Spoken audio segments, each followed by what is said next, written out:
রাব্বুল আলামিন কিয়ামতের ময়দানে আমাদের আমল গুনবেন না মাপবেন? আমল কি গণা হবে, কাউন্ট করা হবে, না ওজন করা হবে? ওজন করা হবে। আল্লাহ রাব্বুল আলামিন কোরআনে হাকিমে বলেছেন, ফামান ইয়ামাল মিসকাল যাররাতিন খায়রান ইয়ারাহ। যে ব্যক্তি জাররা পরিমাণ, যেটার পরিমাপে ওজনে জাররা পরিমাণও কোনো ভালো কাজ পাওয়া যাবে, সে তার বিনিময়ে আল্লাহর কাছে পাবে। আর যদি কেউ জাররা পরিমাণে খারাপ কোনো কাজও করে, সেটার কারণে শাস্তি এবং তিরস্কারের মুখোমুখিও তাকে হতে হবে। আমলের মধ্যে সবচেয়ে ওজনী এবং ওয়েটফুল আমল, সবচেয়ে ভারী আমল হলো বান্দার উত্তম আচরণ, সুন্দর চরিত্র। বাহ্যিক যে আমল আছে, এই আমলগুলোর গুরুত্ব অবস্থা ভেদে এবং এর বিধান ভেদে পরিবর্তন হয়, কম বেশি হয়। ফরজ বিধান, ফরজ আমল এর গুরুত্ব সবচেয়ে বেশি, ওয়াজিব, তারপরে এরপরে সুন্নাত, এরপরে সাধারণ নফল। কিন্তু বান্দার কিছু চারিত্রিক আমল আছে, যে আমলগুলোকে আমল হিসাবে আমরা বেশিরভাগ মানুষ জানিও না, মানিও না, যার কারণে আমরা অনেকেই জান্নাতে যাওয়ার প্রতিযোগিতায়, জান্নাতে যাওয়ার দৌড়ে পিছিয়ে আছি। হয়তো আমি নামাজ কালাম পড়ছি, আমি রমজানের রোজাও রাখছি, আমি আলহামদুলিল্লাহ অনেক বড় বড় হারাম কাজ থেকেও বেঁচে থাকছি, এরপরও জান্নাতে যাওয়ার যে প্রতিযোগিতা, যে কম্পিটিশন, সেখানে আমি পিছিয়ে আছি আমার অজানা বড় বড় কিছু ভুলের কারণে। যে ভুলগুলোকে বড় ভুল তো পরের কথা, ভুলই মনে করি না আমরা। এরকম একটি বিষয় হলো মানুষের চারিত্রিক যে ত্রুটি আছে সেগুলো। চারিত্রিক ত্রুটি বলতে আমরা সুনির্দিষ্ট কিছু বিষয়কে বুঝি। চারিত্রিক ত্রুটি বলতে এক দুটি বিষয় নয়, বিশাল বড় লম্বা তালিকা এবং লিস্ট আছে। সে লিস্ট ধরে ধরে যদি দেখা হয়, তাহলে দেখা যাবে যে এই ত্রুটিগুলো কি পরিমাণ আমাদের মাঝে আসে। আমাদের বাহির সুন্দর, মুখে দাঁড়িয়ে আছে, মাথায় টুপি আছে, গায়ে জুব্বা আছে, আমরা অনেক ভালো কাজ করছি আলহামদুলিল্লাহ, কিন্তু এর পাশাপাশি যদি আমার ভেতরটাকে আমি সংশোধন না করি, আমার মনটাকে আমি পরিশুদ্ধ না করি, তো আল্লাহর কাছে কিয়ামতের ময়দানে এই আমল খুব একটা কাজে নাও দিতে পারে। একটি আয়াত আপনারা এর আগে শুনেছেন, আল্লাহ রাব্বুল আলামিন বলেছেন, ইয়াউমা লা ইয়ানফাউ মালুন ওয়ালা বানুন। দুনিয়ার সম্পদ, সন্তান, বড় বড় পরিচয়, এগুলোর কোনোটি আখিরাতে আল্লাহর কাছে কাজে আসবে না। ইল্লা মান আতাল্লাহ বিকলবিন সালিম। যে ব্যক্তি একটা পরিচ্ছন্ন ফ্রেশ অন্তর নিয়ে আল্লাহর কাছে যেতে পারবে, যে অন্তর আল্লাহ তাআলা তাকে দিয়ে দুনিয়াতে পাঠিয়েছেন। মাতৃগর্ভ থেকে যখন আমরা এসেছি, আমাদের যে অন্তর ছিল, এই অন্তরে কোনো প্রকার হিংসা ছিল, বিদ্বেষ ছিল, কোনো প্রকার বাজে কোনো গুণ এই অন্তরে ছিল না। অন্তরটা ছিল ফ্রেশ। এই অন্তরটাকে আমরা নোংরামিতে পরিপূর্ণ করেছি। একজন ইমানদার স্ট্রাগল করবেন, যুদ্ধ করবেন নিজের সঙ্গে, যে আমার অন্তরকে আবার আমি আমার শৈশবের মতো, শিশুকালের মতো, নবজাতক শিশু অবস্থায় যেরকম আমার অন্তর ফ্রেশ ছিল, আমি সেরকম অন্তরটাকে পরিচ্ছন্ন করার স্ট্রাগলটা অন্তত করব, সংগ্রামটা অন্তত করব, চেষ্টাটা অন্তত করব। এটা হলো খাঁটি ইমানদারের কাজ। অন্তর দ্বারা মানুষ যে সমস্ত খারাপ কাজ করে থাকে, সেগুলোর তালিকা আজকে বলার সময় নয়। আমি শুধুমাত্র একটি বিষয় ফোকাস করতে চাই, আর সেটি হলো আমাদের চারিত্রিক ত্রুটি, যেটা খুব বেশি আমরা অনুভব করতে পারি না। তার মধ্যে থেকে একটা হলো, যেটার সাথে অন্তরের সম্পর্ক আছে, বাহ্যিক অঙ্গ প্রত্যঙ্গের সম্পর্ক আছে, সেটা হলো মানুষের সামনে আমরা প্রশংসা করতে খুব পছন্দ করি, আর পেছনে বদনাম করতে পছন্দ করি। এই রোগটা আমাদের মধ্যে আছে না নাই?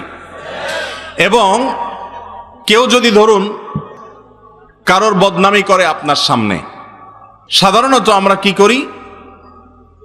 সৌজন্যতার খাতিরে, যে লোকটা আমার সামনে অমুকের বদনামি করছে, তার সাথে একটু তাল না মেলালে কেমন হয়, এই জন্য তাল মিলাতে গিয়ে হলেও দেখা যায় আমিও তার সাথে ওই কুকর্মে সামিল হই, এবং নিজের অজান্তে ওই ভদ্রলোকের বিরুদ্ধে এই লোকের যে নিন্দাবাদ, এটার সাথে আমরা সায় দেই, মাথা নাড়ি, অনেক সময় যোগ দেই, হ্যাঁ আপনি ঠিকই বলেছেন, করে নিজের আমল নামকে ধ্বংস করি।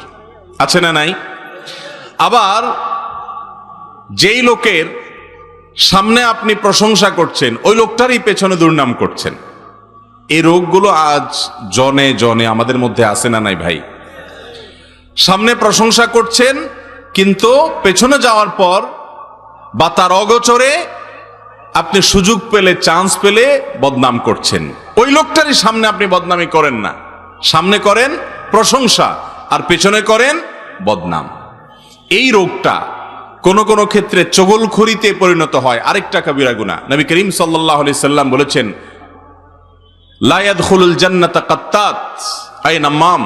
যে ব্যক্তি চগলখড়ি করে, এর কথা ওর কাছে লাগায়, ওর কথা এর কাছে লাগায়, সবার কাছে ভালো সাজে, সামনে আসলে সাধু সাজে, পেছনে গেলে দুর্নাম করে, এই রোগের মানুষ, এই বদনামি করা মানুষ, একজনের কথা আরেকজনের কাছে লাগালাই করা মানুষ, সামনে গিয়ে আরেকজনের দুর্নাম, আবার তার কাছে গিয়ে এই লোকের দুর্নাম করা মানুষ, এরা কখনো জান্নাতে যেতে পারবে না। আপনি যদি জান্নাতি হতে হয়, মুত্তাকি হতে হয়, আপনি যদি আপনার আখলাকটাকে উন্নত করতে পারেন, যেই উন্নত আখলাক মিজানের পাল্লায় সবচেয়ে ভারী হবে। নবী করিম সাল্লাল্লাহু আলাইহি সাল্লাম বলেছেন, কোন আমল বান্দার উত্তম চরিত্রের মতো ওয়েটফুল হবে না কিয়ামতের ময়দানে। আর এই উত্তম চরিত্রের মধ্যে একটা চরিত্র হলো, কারোর পেছনে দুর্নাম করব না। মানুষের পেছনে দুর্নাম করাটা কাপুরুষতা, এটা হলো এক ধরনের মুনাফিকের চরিত্র, 2 নম্বর মানুষের চরিত্র, অসৎ মানুষের কাজ, যে তার সামনে আসলে আপনি তার সাথে তাল মেলান, ভালো সাজেন, অথচ ওই লোকটারই পেছনে গিয়ে দুর্নামি করেন। কোন মুসলমান নিচু প্রকৃতির হতে পারে না, কোন মুসলমান ছোট লোক হতে পারে না, কোন মুসলমান তার মন মানসিকতার ভিতরে এই ধরনের নোংরামো থাকতে পারে না, অসততা থাকতে পারে না, মুনাফিকি থাকতে পারে না, 2 নম্বরই থাকতে পারে না। কিন্তু সেই চরিত্রগুলো আমাদের মধ্যে আছে না নাই? নামাজও পড়ছি, ওয়াজও শুনতেছি, কোরআন তেলাওয়াত করছি, কোরআন তেলাওয়াত শুনছি, দান দক্ষিণা করছি, অনেক ভালো ভালো কাজ করছি।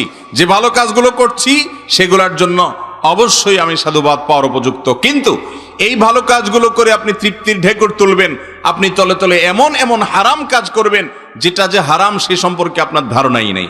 ভাইরা আমার, এই দুশ্চরিত্র থেকে মুক্ত হওয়া খুব কঠিন একটা কাজ, খুব কঠিন একটা কাজ, কিন্তু সংগ্রাম করতে হবে। বিশেষ করে আসন্ন রমজানকে সামনে রেখে, যে আমরা কখনো কোনো মানুষের পেছনে তার দুর্নাম করব না। কারোর পেছনে যদি তার খারাপ গুণের কথা বলা হয়, কথাটা যদি সত্য হয়, তার নাম গীবত। তার নাম কি? এই গীবত এখন আমাদের কাছে ঘি ভাত হয়ে গেছে, খুব মজা লাগে। আরেকজনের দুর্নাম করতে খুব টেস্ট লাগে, তাই না? পুরা ঘি ভাতের মতো টেস্ট হয়ে গেছে।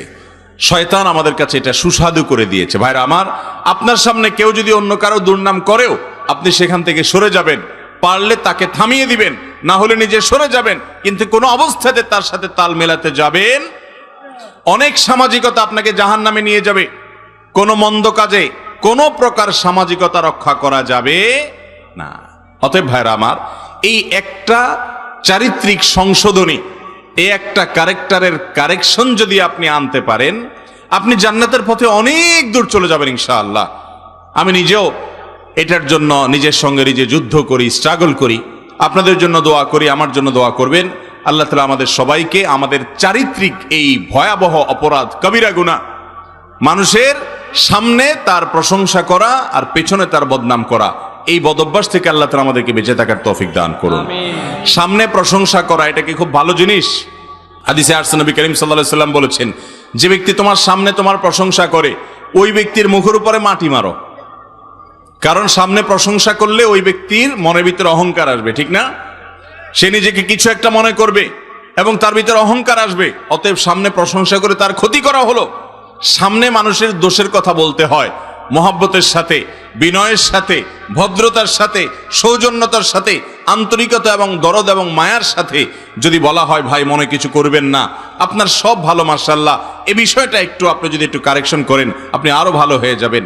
কৌশলে, হিকমার সঙ্গে, প্রজ্ঞার সঙ্গে, কোরআন এবং হাদিসের আলোকে আপনি সামনে দোষের কথা বলবেন আর পেছনে ওই লোকটারই অগোচরে অন্যদের কাছে তার প্রশংসা করবেন। তাহলে সমাজের সম্প্রীতি তৈরি হবে, ভালোবাসা তৈরি হবে, অন্যরা তার সম্পর্কে ভালো ধারণা তাদের মধ্যে তৈরি হবে, তাদের মধ্যে পারস্পরিক সৌহার্দ্য তৈরি হবে। আর সামনে প্রশংসা করলে ওই লোকটা অহংকারী হবে, দাম্ভিক হবে। পেছনে যদি তার বদনামি করেন, তাহলে তার সম্পর্কে সমাজের মানুষের ধারণা নষ্ট হবে এবং সমাজ ধ্বংসের দিকে যাবে।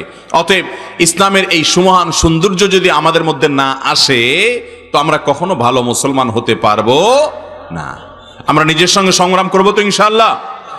কারোর সামনে তার প্রশংসা নয়, প্রশংসা হবে পেছনে। আর দুর্নাম হবে সামনে। আমরা করি হুবহু উল্টা, সামনে আসলে পামপট্টি দেওয়া ছাড়া আর কোনো কাজ আমাদের নাই। ভাই আপনার মতো মানুষ হয় না ভাই, কি বলেন ভাই? আর পেছনে গেলে তার 14 গোষ্ঠী উদ্ধার আমরা করি। আছে না না এই রোগ আমাদের মধ্যে? এই রোগটা কোনো ছোটখাটো রোগ না ভাই, ক্যান্সারের মতো রোগ, ঈমান নষ্ট হওয়া, তাকওয়া নষ্ট হওয়ার মতো একটা রোগ, বান্দার হক সংশ্লিষ্ট একটা রোগ। কত হাজার মানুষের বদনামি করছেন, এই সমস্ত মানুষ আপনার বিরুদ্ধে কিয়ামতের ময়দানে বাদী হয়ে দাঁড়াবে, হাজার হাজার মামলার আসামি হয়ে যাচ্ছেন। অতএব ভাইরা আমার, এই ঠোঁট কন্ট্রোল করা শিখতে হবে, যে আমার দ্বারায় কারোর অধিকার নষ্ট হবে না, সামাজিক সম্প্রীতি নষ্ট হবে না। আল্লাহ তাআলা আমাকে আপনাকে আমাদের সবাইকে আমল করার তৌফিক দান করুন। গোটা সমাজ আজ তেলবাজে ভরে অন্যরা করে, আপনি সেখানে যোগ দিবেন না। আল্লাহ তাআলা আমাদের সবাইকে এই উন্নত চরিত্রটি ধারণ করার তৌফিক দান করুন।